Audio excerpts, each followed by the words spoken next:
Hello, friends.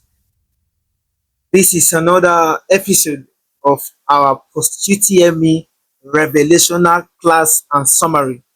I am Adrenaline, the Bazooka Prophet, CEO Adrenaline Global Online Tutorial Platform.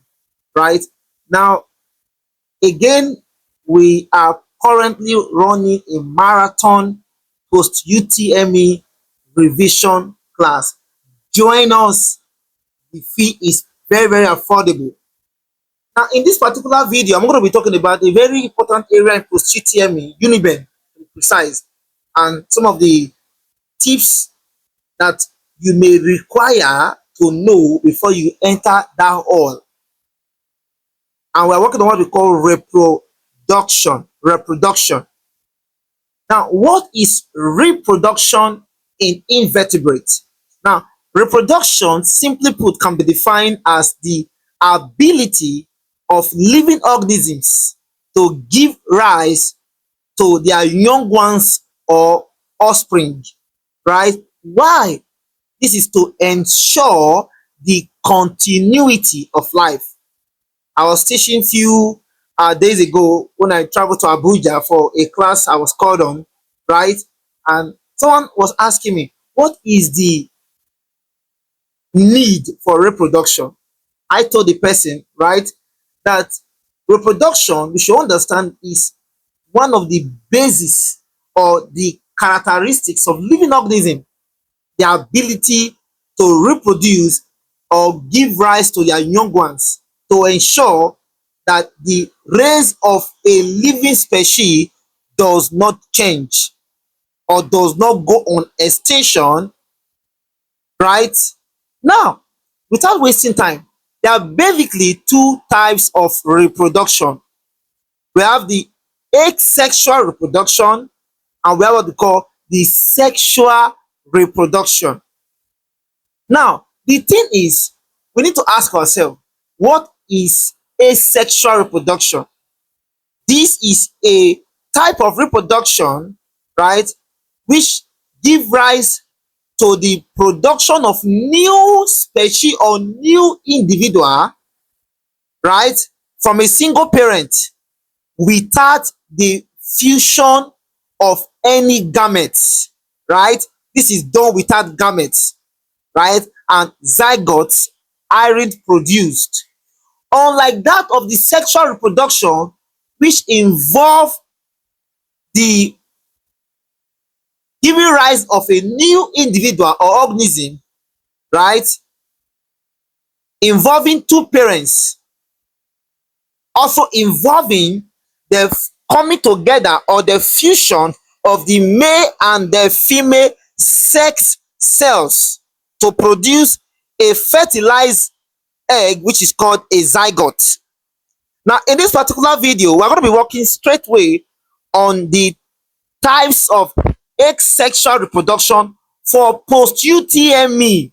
Listen to me, right? Now, we have different types of asexual reproduction.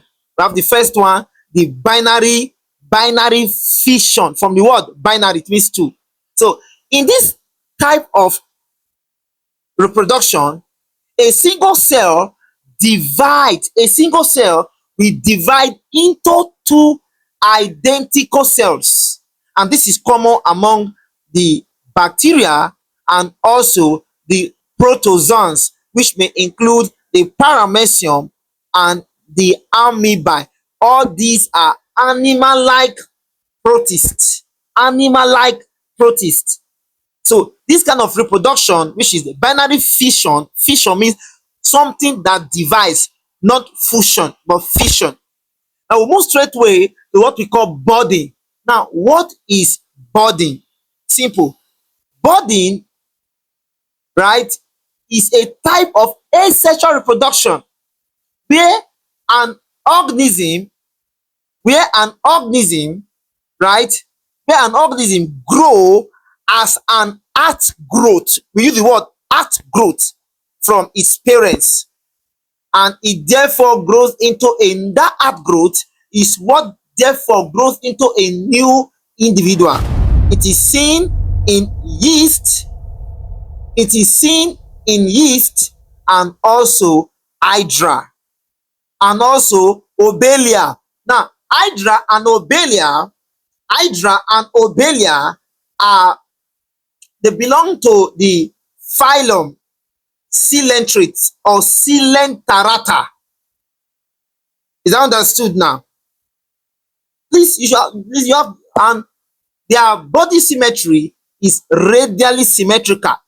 Listen, 2026 question number. I won't tell you the number, but take note, post UTME. Coelentrates are radially symmetrical. Examples are it include the Portuguese man of war, the obelia, there are very many, the obelia, the hydra. Now, we therefore move to what we call the fragmentation. Now, from the word fragment, it simply means when the body of a parent breaks into parts, and each part can develop and grow into a new individual, as it is seen in starfish and some algae, as you can see right on my screen. Then there's another form again which we call regeneration, the ability to grow lost parts. In some organism, a whole new organism can be developed. Example may be found in planaria. Take note, in planaria. Even in some vertebrates, such as the family of the class of the reptiles. Examples, we have the lizard, right? Or some rat. You can hold part of their body, they will break that part for you. So the ability of that organism to lose part of their body in order to escape predators or being eaten, right? Or when they are in danger, they break part of their body in order to escape, right?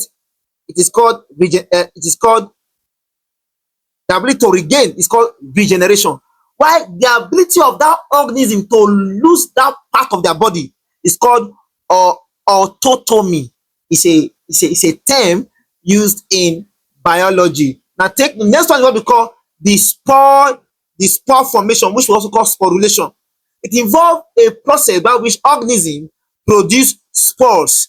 Now these spores can grow into individuals under favorable what condition. This is mostly found in the family of the fungi, which include the rhizopus. Another one again is what we call parthenogenesis. Take note, parthenogenesis. This is the development of an organism from an unfertilized egg, as seen in honeybee, aphids, and some reptile. Take note, parthenogenesis, the development of an organism from an unfertilized egg. Take note. So this is just the part one. This is for the invertebrate. Take note, body in hydra, fragmentation in starfish, binary fission in amoeba, spore formation in rhizopus, and other examples too, which are very, very important. And this is it for just this part. And do well to like, share, and subscribe. Thank you, and God bless you. Bye for now.